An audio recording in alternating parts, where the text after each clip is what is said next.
Hi everyone. We are in one of the most iconic places in the world, Red Square, and right beside the Kremlin. The Red Square is a city square from which the major streets of Moscow radiate in all directions. Buildings surrounding the square include Lenin's Mausoleum, the brightly domed St. Basil's Cathedral, GUM Department Store, Kazan Cathedral, State Historical Museum, Iberian Gate and Chapel. The only sculptured monument on the square is a bronze statue of Kuzma Minyan and Dmitry Pashersky, who helped to clear Moscow from the Polish invaders in 1612. And by the way, it would be very nice if you like the video and subscribe to the channel, to see more videos about wonderful destinations like this one. So before we entered Red Square, I wanted to share 4 interesting things. The first has to do with the color of the square, red. Contrary to what you might think, red has nothing to do with political issues, but rather because the word red means beautiful in Russian. So it's just a beautiful square. The second has to do with the 0-kilometer mark, which is found just before the main door of the square. As you know, Russia is really huge, and so all these kilometers need to be counted. So here is the 0-kilometer.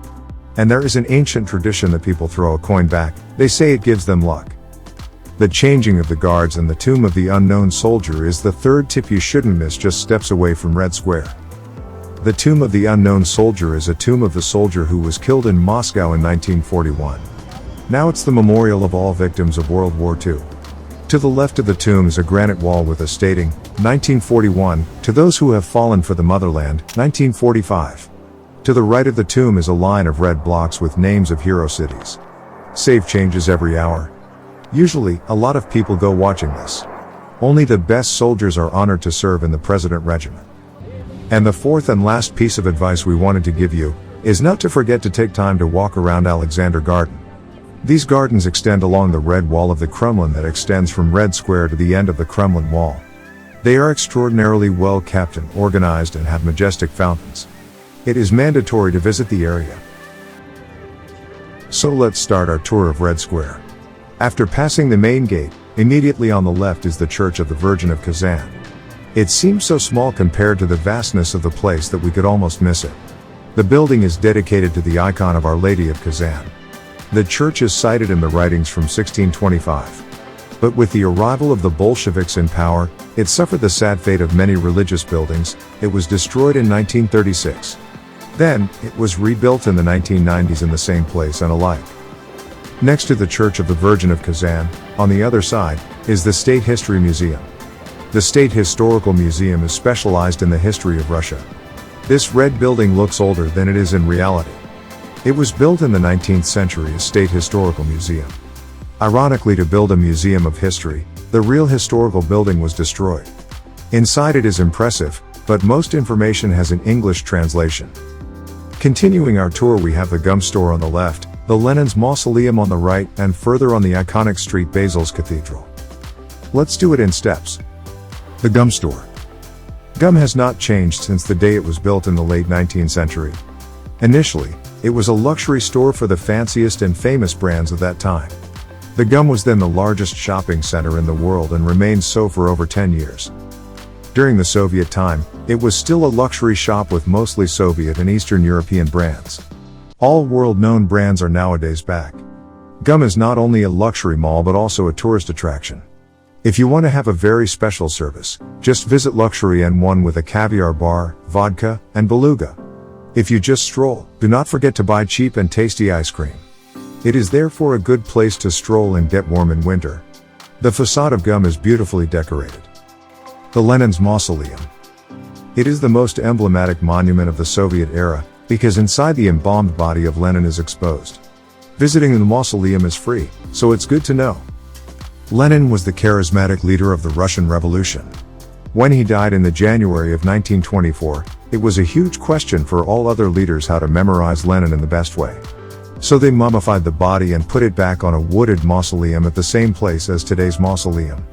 The building we know today was only started in the 1930s.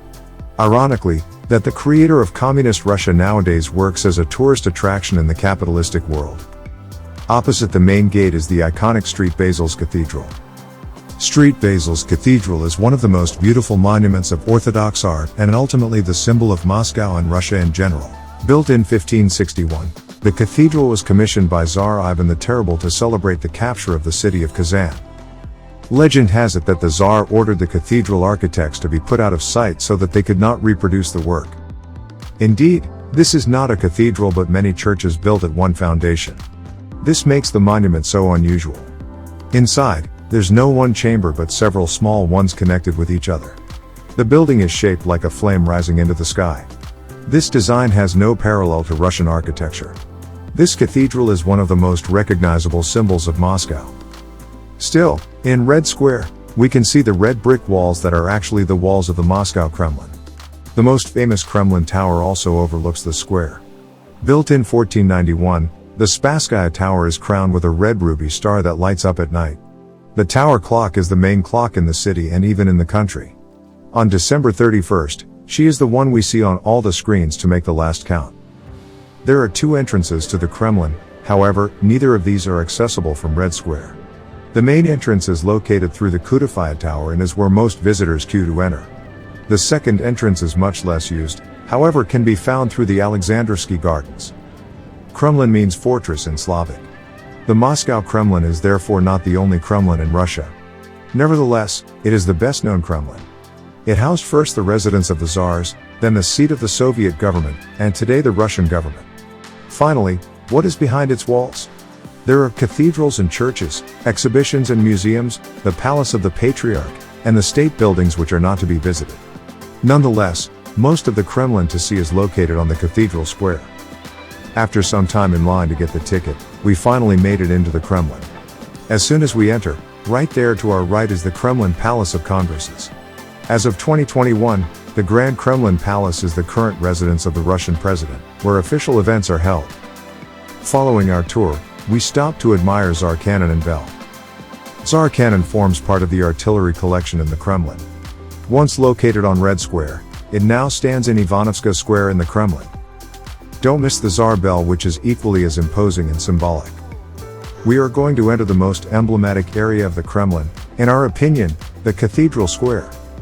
The Assumption Cathedral is the most important church in Russia. It is where the Russian emperors and tsars were crowned and are wherein patriarchs are buried. It remains to this day the main cathedral in Russia, making it a priority for many people to visit. It was built in 1475 and 1479 under the direction of an Italian architect. It was built in place of a small church erected by Ivan I to mark the accession of Moscow to the seat of the Russian Orthodox Church. The Annunciation Cathedral was built in 1489. This cathedral has also preserved magnificent fragments of paintings from its time. The floor is in jasper. The cathedral was a private place for the tsars to gather and confess. Until the beginning of the 20th century, the chaplain was the personal confessor of members of the tsar's family. The Archangel St. Michael's Cathedral was built in 1508 by an Italian architect. One finds outside and inside the cathedral of Venetian Renaissance features. 46 tombs continue the necropolis of the cathedral. It is the necropolis of the princes of Moscow and the first tsars of Russia. The bell tower of Ivan the Great Church is 81 meters high. Built in 1508 and blown up by Napoleon's army in 1812, the tower and the bell tower were rebuilt soon after. With 21 bells and beautiful gold-adorned domes, this bell tower is a striking sight. For a long time, it was the tallest building in Russia and remains the tallest in the Kremlin. The Patriarch's Palace was built on the orders of Patriarch Nikon in 1655. This palace includes several rooms and a church, the Church of the 12 Apostles. The particularity of this place is the cruciform room of 300 square meters which has no pillars. Finally, the Great Kremlin Palace. Built in the 19th century to unite all the separate buildings of the Tsar's court, nowadays it hosts ceremonial state events which include official meetings and conferences with foreign dignitaries as well as inauguration ceremonies. During the tour, there will be a unique chance to visit the famous ceremonial halls of St. George. Please note that the Grand Kremlin Palace is not a museum but the residence of the Russian president, so some halls can be closed for visitors without warning. In this case, other rooms will be shown as a substitution. There are other interesting attractions you can see during your visit to the Moscow Kremlin. For example, you can take a refreshing break in the Tennisky Garden. In addition, in a small corner of the garden is a platform for helicopters. It can be used by the Russian president in an emergency. Thanks for watching our video. We hope you enjoyed it. And don't forget to like and subscribe to the channel. Stay healthy and see you soon.